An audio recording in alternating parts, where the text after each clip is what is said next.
안녕하세요. 오늘은 쌍꺼풀 재수술의 시기에 대해서 한번 말씀드리겠습니다. 상담을 해보면은 쌍꺼풀을 언제쯤 재수술을 할 수 있냐, 그러니까 재수술 환자분들이 오셨을 때 그 시기를 많이 물어보시거든요. 그래서 수술 받은 지 예를 들어 2달밖에 안 됐는데 나는 너무 스트레스여서 재수술 받고 싶다 해서 상담 오시는 분도 있으시고, 그래서 언제쯤 우리가 쌍꺼풀에 대한 재수술이 가능한지에 대해서 오늘 설명을 드려보겠습니다. 일반적으로 수술이든 상처든, 수술도 일종의 상처니까요. 그 상처가 나게 되면 이런 과정을 거치면서 낫습니다. 영어인데 이제 처음에는 절개를 하게 되면 이쪽으로 막 피가 차겠죠. 피가 지혈되는 시기, 염증 반응이 일어나서 이쪽으로 이제 그쪽을 낫게 하는 여러 가지 세포들이 이동을 하게 됩니다. 그래서 염증 시기, 그 다음에 증식 시기, 거기서 이제 섬유 세포들이 막 자라면서 상처가 달라붙게 되겠죠. 그 다음에 이제 성숙화 시기, 리모델링 시기인데, 이때 되면은 이제 이런 조직들이 주변에 있는 원래 살처럼 비슷하게 변해가는 거죠. 그래서 일반적인 이제 상처 치유의 과정이 요런 과정을 거칩니다. 근데 이 시기가 처음에 수술을 하시고 나서 한 6일까지는 염증 시기, 세포들이 막 그쪽으로 이동을 하는 거죠. 그 다음에 거기서 이제 여러 가지 콜라겐이나 이런 세포들이 막 생성되면서 증식되는 그런 시기가 되게 보통 한 달 정도 지속이 되고요. 그 중간하고 겹쳐서 점점 세포들이 성숙돼 가는 시기가 2년에 걸쳐서 일어나게 되는 겁니다. 그래서 일반적으로 우리가 짧게 봤을 때 한 30일, 한 달 기준으로 봤을 때는 처음에 수술하시고 나서는 이런 염증기, 그 다음에 이 안에서 유가세포들에서 낫게 하는 여러 가지 다른 조직들이 뭉쳐서 새로운 조직을 형성을 하게 되는 거죠. 그 다음에 상처가 수축하죠. 그럼 수축을 이렇게 당겨지게 돼요. 우리가 옛날에 다치면 거기가 피부가 이렇게 당기죠. 그래서 상처라는 것은 처음에는 당겼다가 나중에 다시 느슨하게 풀어지는 과정을 거치게 됩니다. 30일째쯤 수축이 끝나면서 이제 수술하시고 3일째부터는 콜라겐 섬유들이 이렇게 증식이 되면서 자기 살의 모양을 찾아가는 거죠. 수술을 하시고 나서 30일째, 한 달째 오셔서 흉터 치료라는 거를 받습니다. 이분은 재수술 환자 케이스인데 약간의 이제 흉이 있는 분이죠. 어쨌든 재수술을 받고 5일째고요. 한 달째고 2달째예요. 보시면은 한 달째는 약간 붉은 선들이 있고 여기가 좀 딱딱하게 조직들이 올라옵니다. 그래서 이런 상처가 수축하기 때문에 이 절개선 따라서 피부가 단단하게 뭉치는 거죠. 그쪽으로 쌍꺼풀이 예를 들어 딱딱하니까 잘 안 접히는 분도 있으시고, 특히 앞트임 자리 같은 경우는 붉게 올라오는 분도 있으시고, 이런 상처들이 생기죠. 그래서 이거를 가만둬도 물론 좋아지긴 합니다. 시간이 지나면서 조금씩 풀려서 좋아지는데, 병원에서 할 수 있는 치료는 이제 이 시기에 예를 들어 이런 보통 우리가 말하는 흉터 주사, 그러니까 약한 스테로이드인데 그런 거를 조금 주사를 맞으면 단단하게 풀리면서 좀 더 자리를 잘 잡는 경우도 있죠. 어쨌든 이게 한 달째의 모양인데 2달 되니까 이제 붉은 게 막 사라지기 시작하죠. 이렇게. 그래서 이런 붉은 느낌들이 사라지면서 점점 흉이 이제 풀리는 과정으로 접어드는 거죠. 그래서 이게 이제 우리가 수술하고 나서의 눈의 상처의 변화입니다. 그러면은 재수술은 언제쯤 할 수 있느냐? 상처가 성숙된다는 말이 뭐냐면은 아까 말씀드린 리모델링의 시기죠. 리모델링. 근데 이 시기가 한 달 전부터 조금씩 일어나서 점점 올라가게 되는데, 일반적으로는 이제 상처의 부위들이 한 6개월쯤 되면 대개는 거기서 큰 변화가 없다고 보는 거죠.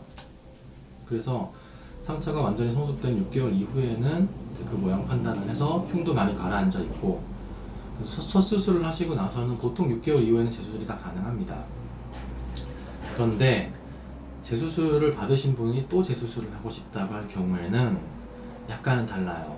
뭐냐면은 처음에는 이 흉이 없는 조직을 우리가 절개하기 때문에 6개월쯤 되면은 거의 좋아지는데, 이게 이제 이 조직에 또 우리가 칼을 대야 되는 재수술 같은 경우에는 조금 더 그 시기가 오래 가는 것 같아요. 그래서 보통 일반적으로 판단할 때는 이제 아까 붉은빛, 절개선의 붉은빛이 뭐냐면 이런 붉은 듯한 불그스름한 선이 사라지고, 또 만졌을 때 눈꺼풀을 이렇게 좀 만져봤을 때 절개선 따라서 딱딱한 조직들이 많으면 수술하기 좀 어려워요. 그래서 약간 여기가 좀 부드럽게 흉이 많이 풀려 있을 때 재수술이 가능한 거죠. 이런 시기가 보통은 한 6개월 이상 걸리는 분도 많습니다. 그래서 재수술 상담 오셨을 때 한 6개월 됐으니까 할 수 있는 거 아니냐라고 물어보시는 분들이 많으신데, 그렇진 않고요. 첫 수술일 때는 일반적으로 거의 90%는 6개월이 가능한 분들이 많은데, 재수술을 하신 분들은 좀 더 오래 걸리는 경우도 있어요. 어떤 분들은 한 1년 이상 지켜봤다 해야 되는 경우도 있고요. 근데 만약에 이거를 너무 빨리 하면 안 되는 시기 때 하게 되면은 어떤 문제가 생기느냐, 아무래도 뭐 비호성 반응, 흉이 좀 더 많이 올라온다든지 딱딱하게 뭉쳐버리니까 눈꺼풀이 뒤집어질 수도 있고, 또 안에 유착돼서 쌍꺼풀이 한 두세 줄 생기는 거죠. 그런 게 생기기 쉬운 원인들도 있지만, 가장 큰 원인은요, 모양이 아직 확정되지 않았기 때문입니다. 그래서 수술하시고 얼마 안 돼서 한 2, 3개월째 오셔가지고 재수술을 하고 싶다는 분들이 있으세요. 근데 그때는 일반적으로는 이 쌍꺼풀의 모양이 아직 다 끝난 시기가 아니기 때문에 보통은 저희가 이제 수술을 안 하고 좀 기다려 보세요 라고 말씀을 드리죠.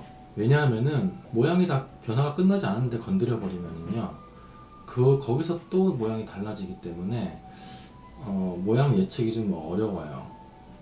그러니까 조금 힘드시더라도 이제 최소한 6개월 이상 이런 붉은기 사라지고 흉도 가라앉고 모양 판단이 가능할 때 재수술을 하시는 것이 좋아요. 그런데 예외가 있죠. 조기에 교정하는 경우가 있습니다. 이게 언제냐면, 첫 번째는 눈매 교정술이 들어갔을 때. 눈매 교정술은 뭐냐면요, 근육을 당겨서 눈을 키워주는 건데, 우리 몸은 굉장히 이제 변화가 큰 조직이에요. 딱딱한 조직이 아니기 때문에 눈매를 키워놨을 때 이게 그대로 유지되지가 않는 분들이 많습니다. 그러니까 밸런스를 맞추거나 그런 과정에서 한쪽이 더 당겨지거나 한쪽이 떨어지거나, 또 수술 중에서도 눈이 붓기라든지 뭐 약이 들어간 정도라든지 따라서 여러 가지 변화들이 막 생기기 때문에, 일반적으로 눈매 교정술을 했을 때는 의사들이 아마 조기에 교정을 하는 경우도 생길 수 있습니다 라고 설명을 드리는 이유가, 근육을 당겨는 경우는 쌍꺼풀이랑 조금 다르거든요. 그래서 이때는 일주일 이후까지 좀 지켜보고요. 보통 일주일에서 한 3주까지는 모양이 거의 결정된다고 보는데, 이때 보고도 만약에 이 차이가 좀 크다 그러면은 이때는 빨리 들어가는 게 좋습니다. 그래서 눈매 교정하고 차이가 클 때, 이때는 이제 조기에 교정이 들어가죠. 근데 두 번째로는 쌍꺼풀 수술의 결과가 너무 안 좋을 때예요. 여기서 말씀드리는 건 너무 안 좋을 때입니다. 뭐냐면은 수술하시고 한 3개월쯤 됐는데, 이거는 정말 이제 의사들이 판단했을 때 사회생활이 불가능할 정도로 너무너무 이상하다. 그래서 환자분이 예를 들어 일상생활이 불가능하다든지 아니면은 굉장히 너무 심각한 문제에 빠질 수 있을 때는 아주 예외적인 케이스에서 조기에 교정이 들어가는 경우도 있습니다. 근데 이거는 환자분이 내가 스트레스 받는다고 강요해서 되는 게 아니고요, 되게 의사들이 판단했을 때 모양을 보는 거예요. 너무 차이가, 예를 들어 쌍꺼풀 차이가 정말 3, 4mm 날 정도로 너무 이상하다든지 아주 특이한 케이스라고 보시면 됩니다. 그래서 이런 경우도 있을 수 있지만 그건 굉장히 드물고요. 일반적으로는 다 성숙된 시기까지는 지켜보셔야 되고, 눈매 교정술은 조기 교정할 수 있다는 거. 물론 이런 거 조기 교정했을 때 아까 말씀드렸던 이런 현상들이 생길 수는 있겠죠. 그럼 이걸 해야 되냐 말아야 되냐, 그거는 의사들이 판단해서 하는 겁니다. 그러니까 그 눈매 교정을 해야 되는 정도가 좀 많이 심하다면은 그때는 조기에 들어가는 게 좋고요. 이런 게 있더라도. 근데 이런 것도 우리가 적극적으로 치료를 하게 되면 좀 좋아져요. 많이 생기진 않기 때문에 이제 이런 게 생겼어도 시간이 지나면서 막 풀리고 좋아지는 분들이 많거든요. 근데 이제 이런 노력에 비해서 빨리 교정하는 게 얻는 게 더 많다면 눈매 교정은 조기에 교정하는 경우가 많은 거죠. 이 시기, 그럼 이거하고 언제 조정을 하느냐, 이것도 굉장히 다양합니다. 일주일 만에 하는 경우도 있고 한 달 동안 지켜봤다는 경우도 있고, 그거는 이제 의사들의 경험이라든지 그 사람 눈의 상태, 또 붓기가 얼마나 있느냐, 여러 가지 따져서 결정을 하게 되는 거죠. 이걸 설명드린 이유가 재수술 환자분들이 이제 되게 걱정이 많으시고 뭐 안타깝고 이런 마음이 있어서 특히 재수술 받고 또 재수술을 상담하러 다니시는 분들이 있으세요. 근데 그게 이제 어느 정도 상처가 안정화되고 나서는 가능한데 얼마 안 돼서 예를 들어서 2달 아니면 석 달밖에 안 됐는데 너무너무 스트레스 받는다고 이거를 재수술할 수 없냐라고 상담 오셨을 때는 저희는 이제 오래 기다려서 오셨는데 또 딱히 해드릴 게 없으니까 좀 안타깝죠.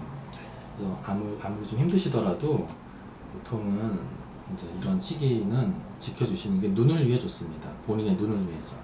너무 성급한 마음에 하게 되면은요, 눈이 더 안 좋아질 수 있어요. 그래서 나의 스트레스라든지 내 시간에 맞추지 마시고요. 나의 눈을 어떻게 하면 최대한 좋게 하느냐에 포커스를 맞추신다면 이 재수술의 시기는 굉장히 중요합니다.